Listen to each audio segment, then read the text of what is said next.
Okay, as well as British cars, Italian cars, we also have American cars here, and certainly some NASCAR vehicles. And we've got a NASCAR truck here, and we're going to speak to Jeff about this fantastic car. Hi, Jeff. Oh, good morning. Hello there. Yeah. Okay, so it's obviously a truck. Yeah. Tell us a bit about the history of this. This is a NASCAR truck, which is in America. It's a feeder series for the big cup racing series. Like when you've made it to Formula One, that's what you'd be in. So this is a lesser series, not taking away from the fact you've still got to be very experienced to drive one of these. I imported it about 2 years ago from America. Yeah. I've always obviously been a big NASCAR fan, which you've got to be to buy a NASCAR. It's not everybody's cup of tea. Well, it's not everyone's thing, is it? No, you won't put this on your big, bucket list. Powerful car. But yeah, it was on my bucket list. Obviously, really? I'm a NASCAR fan. Thought I'll buy a car similar to the other NASCAR that's here today. Seen a truck for sale and thought, well, that'd be nice. A bit different. Yeah. And it's actually the only NASCAR truck in the UK. Okay. So pretty rare then in this country. It's obviously rare in this country, and obviously a lot of people have not even seen a NASCAR. They mind a NASCAR truck. It's certainly eye-catching. It usually attracts most of the children because of the bright colours, and obviously absolutely. And obviously it's appealing to a lot of people that if you're into fishing, you definitely know what Bass Pro is. Yes. But yeah, it's only got a small engine in this. It's 540 brake horsepower. Right. We don't really get to race them in the UK. It's more of a demonstration vehicle. Is that a standard racing type engine, or no, are they normally bigger than that? You would normally have a couple of different engines for the different size tracks. They actually start off at the small track engine, which this is, and then you go up to a 900 brake horsepower engine, which would do 200 mile an hour on a super speedway. But you can only do that on the bigger tracks. You can only do that on the bigger tracks, and obviously they do that in packs, 2 inches apart, front and back, 4 wide, 200 miles an hour for 500 laps.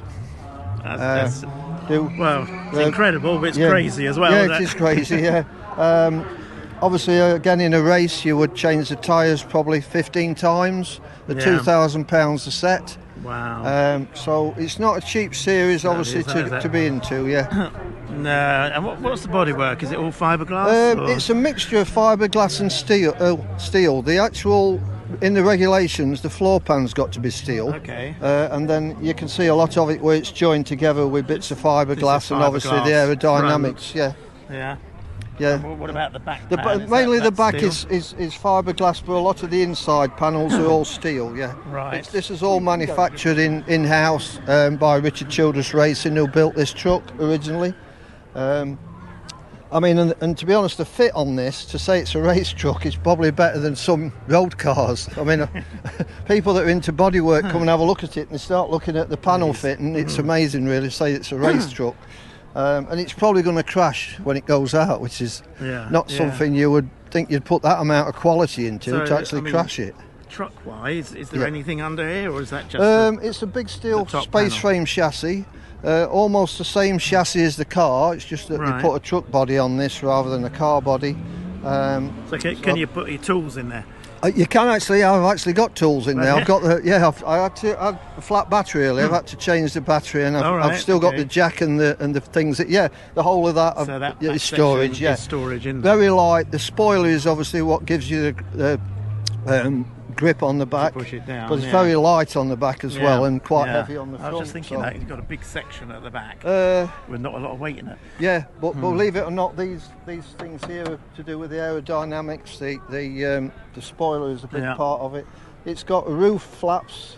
People that are not familiar with roof flaps and bonnet flaps, these are these items here. Oh yeah, okay. This is for when the truck turns round and is going down the track at 200 mile an hour in the opposite direction. These come open and release the air on the roof and on here, and that's to stop it flipping. Okay, right. Because believe it or not, these flip at 200 mile an hour as well. Good God. So a lot of it is built into it for safety. Obviously there's the full roll cage, which is very heavy duty. This is a containment area where obviously the driver's got to survive. So the front can break off, the engine's gone, the back's gone, but the driver will still be in there and generally gets out. Wow. Yeah, very safe that series. does look like a strong roll cage. Yeah, NASCAR builds a lot of safety into these. Yeah, this is what you call a full containment seat, so obviously there's no head movement. You would still have a hands device. Very comfortable seat, surprisingly enough. Yeah, a lot of people say that looks uncomfortable. Yeah, but I've been in there and I reckon you could easily fall asleep. So. Good. Well, yeah. Hopefully not at 200 miles an hour. No, that wouldn't be good. Yeah. So, have you ever actually raced it? Or just no, the best thing we get for racing is at American Speed Fest at Brands Hatch. We get 3 sessions on track. So you get to go around the Brands Hatch. We do actually get to go around the Brands Hatch circuit at probably the maximum speed I'm ever going to get out of this in the UK. Right. Recently did Southport, an event there just running up the seafront, which, is not too bad. I've done a couple of drag strips. Obviously, on the sand, do they run it there still? I'll be honest, I could go on the sand. I'm pretty not really wanting to go on the sand, to be honest, because of the amount of salt. Yeah. There's too many crevices in this, and I can only imagine it had just caused a load of corrosion somewhere down the line. So, I'm looking forward to being out here today on the Mercedes track. That's something. Be very interesting. It's very tight and not very fast. I understand it's very tight, and obviously it's got a nice straight, but then an immediate sharp bend at the end. Right, yeah. So you don't want to go too fast down that straight, really. Not unless your brakes are really good. Yeah. Which they probably are at this anyway. Believe it or not, the brakes are only any good when it's done probably a couple hundred laps, because they actually got to be glowing red to be any good. Really? Yeah, the brakes on it are absolutely massive, but they only work at very high temperatures. So the brakes are pretty useless when I first get in this. Well, you need to be careful when you're out on that track a bit later on today. And again, the tyre pressures are really low. That you need them to build up. They do generally build up. Get heat in there as well. Yeah. Another interesting thing about the wheels and tyres, I don't know if you can see on there's 2 tyre valves. They actually run what they call an inner liner, which there's another inner tube inside the tyre, so that if they get a flat tyre. The tyre will stay up because it's got an inner liner in it, and the inner liner is very thick rubber. So so if you get a puncture, you're going to come in the pits and be able to change your wheels. Yeah, getting a blowout when you're going around an oval circuit is probably not great. Tyres only generally last 15-20 laps. And then you're in and change them. You're in and change them anyway. So another thing about the wheels and tyres, if they come in for the last pit stop, to get you a quick pit stop, you'll be lucky if the pit crew only tighten 2 of the wheel nuts. Right.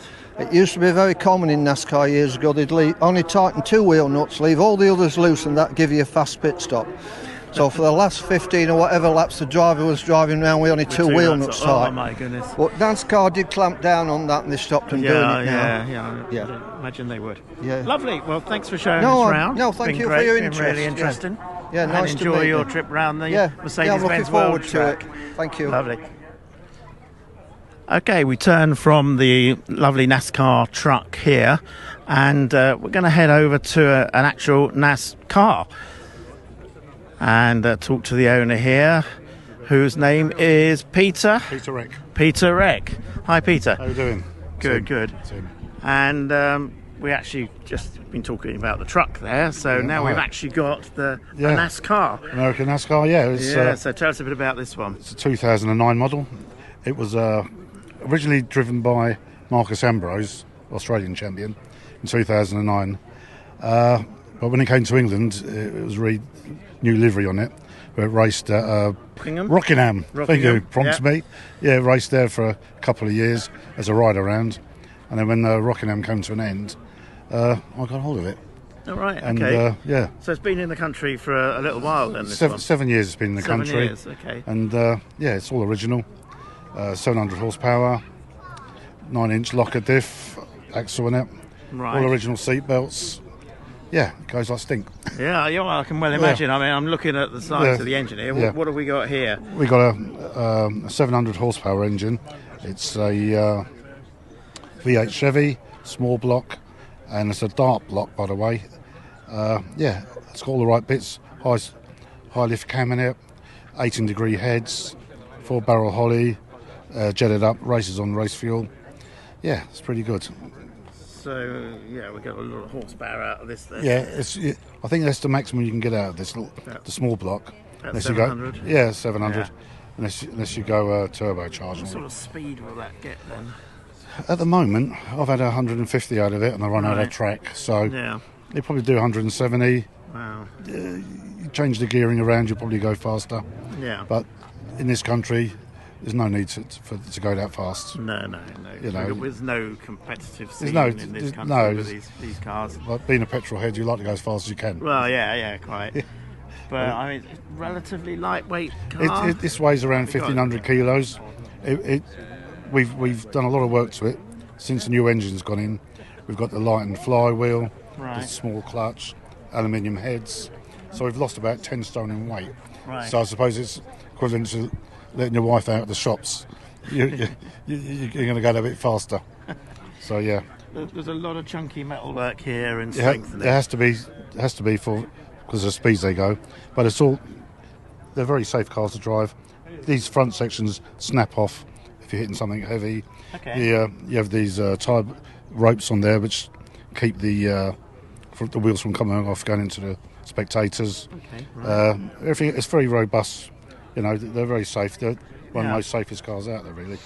Yeah, well, obviously in America they're doing Yes. close contact racing, really, aren't they? They are pushing at Couple 200 of miles an hour. inches apart. They go quicker by pushing. Well, they call it Robbins racing. Right, So okay. they are pushing at 200. The car in front at 200 miles an hour. Wow, yeah, But that's we don't have. quite hairy, I should think. We don't have anything We like don't that have. here, No, we do don't we? have nothing like that here. But this is. We just do demonstrations, shows like today, Yeah, and we take it to the odd race yeah. in Germany, Venray. There's a couple of races at Liddon Hill circuit we go to in Dover, Right. and we have some fun there as well. Yeah, We yeah. have, So you can enjoy it Yeah, out on the English tracks. we do. Yeah. Yeah. Not, So, I mean, this is all basically fiberglass. no, this is a completely metal. This is all car. metal, is it? It's a metal, original metal. Right. Yeah. So the whole front end, I mean, it Yeah. looks like fiberglass Yeah. to me. No, But, this is all metal. There's no fiberglass at all. oh, right, okay. It's a tin car. Just Original I've had NASCAR's. my head turned by that one, which Yeah. is mostly fiberglass. That's fine. It's a different series again. But there is, you know, there's one formula out there. I think it's the Infinity. I'm not sure now. I think they're fiberglass cars. Right, okay. So there's a metal class. These are original. Right, let's have a little wander down the side and have a look in your cockpit area there, which is pretty similar to the other one we just looked at. Yeah, it's very similar. All your gauges, your oil pressure gauge, your water temperature, your oil pressure, and oil temperature, sorry, fuel pressure, and your rev counter. Right. Pretty straightforward, very basic. On and off switches, nothing much at all. Main switch there, slave starter, and that's it. Fire extinguisher. Very basic inside. So again, we've got a big roll cage in here as Yeah, well. So very good. you're Leg pretty guards, safe yeah. should the worst happen. Yeah, And this is metal roof. Yeah. it's metal roof. Full metal roof. It's got the flaps which flick up here. If you go backwards at high Okay. speed, these pop up on each side, and it stops you lifting, going up in the air, going So backwards. is that automatic then? It comes up on the wind gets under it. Yeah, Yeah. And it wind picks it rush. up. Yeah, and there's one on the other side as well. These pick up, so that it stops you you're going up in the air. Yeah. And back in the day, they used to. So this isn't for high speed. Goodness me. 200 miles an hour, you need it.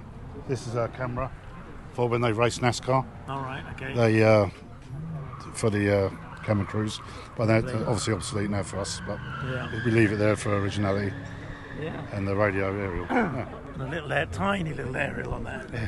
So then, first, you know, you're on the track there. You're within 1 mile, so it's pretty good. Lovely.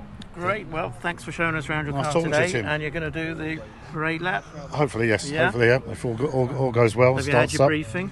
Yeah, we're going for it now. Okay. A little bit late. Yeah. You better hurry up then, I think. Thanks, Tim. All right. Cheers, then. Take care, Thank you buddy. very much.